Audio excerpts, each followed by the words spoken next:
नमस्कार दोस्तों, आज बात करने वाला हूँ ई वे बिल और ई इनवॉइस के बहुत ही बड़े अपडेट के बारे में। हाँ जी दोस्तों, ये एडवाइजरी दी है जीएसटीएन ने और बताया है कि 1 जनवरी 25 से ई वे बिल के अंदर और ई इनवॉइस में बहुत बड़े चेंजेस होने जा रहे हैं। चलिए समझेंगे डिटेल में क्या क्या चेंजेस होने जा रहा है ई वे बिल और ई इनवॉइस के अंदर। उससे पहले बताना चाहूँगा, जो भी भाई बंधु मेरे चैनल पे पहली बार है, इस वीडियो को पहली बार देख रहे हैं, जिन्होंने अभी तक सब्सक्राइब नहीं किया सब्सक्राइब कर लीजिए, साथ ही साथ बेल आइकन पे भी क्लिक कर लीजिए ताकि इस तरह का कंटेंट आपको मिलता रहे। तो दोस्तों बता दूं, यहाँ पे जीएसटीएन ने अनाउंस किया है, एनआईसी जो है वो रोल आउट कर रही है ई वे बिल और ई इनवॉइस का एक अपडेटेड वर्जन, जो कि 1 जनवरी 25 से शुरू हो जाएगा। इस अपडेटेड वर्जन के अंदर क्या है, पहला है इसके अंदर मल्टी फैक्टर ऑथेंटिकेशन।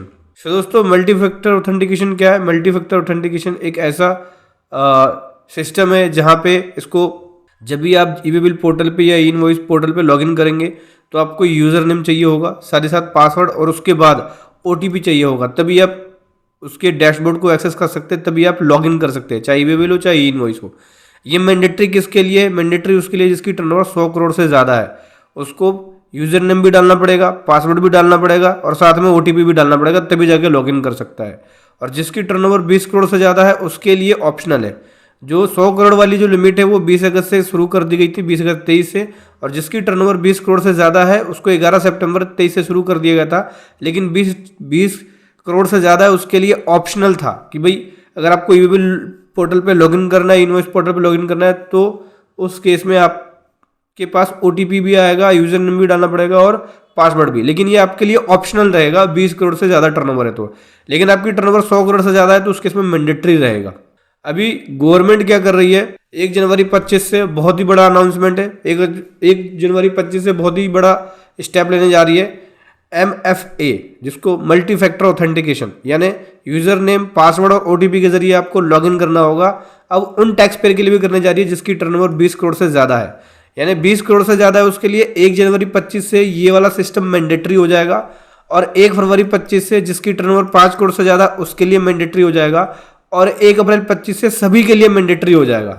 मतलब कि आप ये मान के चलिए कि गवर्नमेंट इसको मैंडेटरी करने जा रही है सभी के लिए, जो कि फेस मैनर में होगा। पहले 20 करोड़ से ज़्यादा है उसके लिए 1 जनवरी से 25, दूसरा जिसकी टर्नओवर 5 करोड़ से ज़्यादा है उसके लिए 1 फरवरी से 25, और सबके लिए 1 अप्रैल 25 से मैंडेटरी कर दिया जाएगा। मतलब जब भी आप ई वे बिल पोर्टल पे या ई इनवॉइस पोर्टल पे लॉगिन करेंगे तो उस केस में आपको यूज़र आईडी, पासवर्ड और ओटीपी ज़रूरी चाहिए होगा, बिना उसके आप नहीं कर सकते। और ओटीपी केवल रजिस्टर्ड नंबर पे ही जाएगा। लोग सोच रहे हैं भाई ईमेल पे भी जाएगा तो ईमेल से ले लेंगे, नहीं, केवल रजिस्टर्ड नंबर पे ही ओटीपी जाएगा। अब ई वे बिल जनरेशन पे भी रिस्ट्रिक्शन लगाई जा रही है। डॉक्यूमेंट डेट जो होती है उसके बेस पे जो ई वे बिल जनरेट होता है उस पर रिस्ट्रिक्शन लगाई जा रही है। मतलब कि जो आप टैक्स इनवॉइस बनाते हैं, डिलीवरी चलान बनाते हैं, क्रेडिट नोट बनाते हैं, उस पर एक डेट होती है और एक जब ई वे बिल जनरेट करते हैं उसकी डेट होती है। तो 2 डेट होती है, डॉक्यूमेंट की डेट और ई वे बिल की डेट। तो जब आप ई वे बिल जनरेट करते हैं उसमें डॉक्यूमेंट का नंबर और उसकी डेट लेते हैं।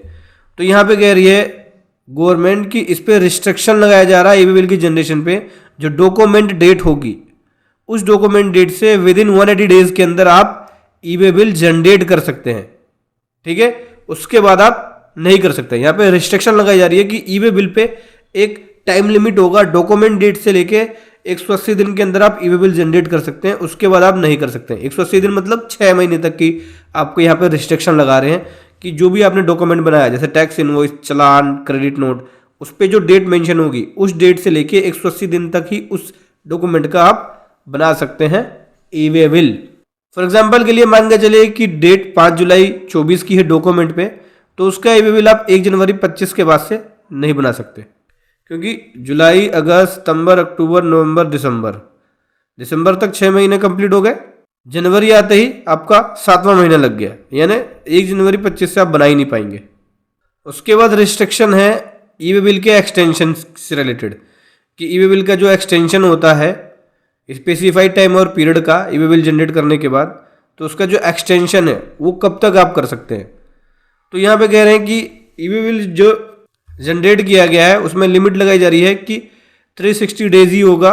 ओरिजिनल डेट ऑफ जनरेशन है उस डेट से लेके 360 डेज तक, यानी 360 दिन तक ही आप यहाँ पे उसकी डेट को एक्सटेंड कर सकते हैं। एग्जाम्पल के लिए अगर कोई ई वे बिल 1 जनवरी 25 को जनरेट हुआ है तो 25 दिसंबर 25 तक ही उसको एक्सटेंड किया जा सकता है। तो यहाँ पे ई वे बिल के एक्सटेंशन के लिए भी रिस्ट्रिक्शन लगाई जा रही है। तो समझ गए, जो सबसे बड़ा मेन अपडेट है वो ई वे बिल और ई इनवॉइस का वो यही है कि मल्टी फैक्टर ऑथेंटिकेशन अब सभी यूजर के लिए एप्लीकेबल कर दिया जाएगा, फेस मैनर में होगा। 20 करोड़ से ज़्यादा है तो 1 जनवरी 25 से OTP की रिक्वायरमेंट होगी, और 5 करोड़ से ज़्यादा है तो 1 फरवरी 25 से, और सभी के लिए 1 अप्रैल 25 से ये वाला जो सिस्टम है वो इम्प्लीमेंट कर दिया जाएगा। तो आप इस सिस्टम के फैमिलियर हो जाएं। तो दोस्तों ये था कमाल का कंटेंट जो मैं आपके सामने लेकर आया। वीडियो कैसे लगी जरूर बताएं। Thank you so much. जय हिंद, वंदे मातरम।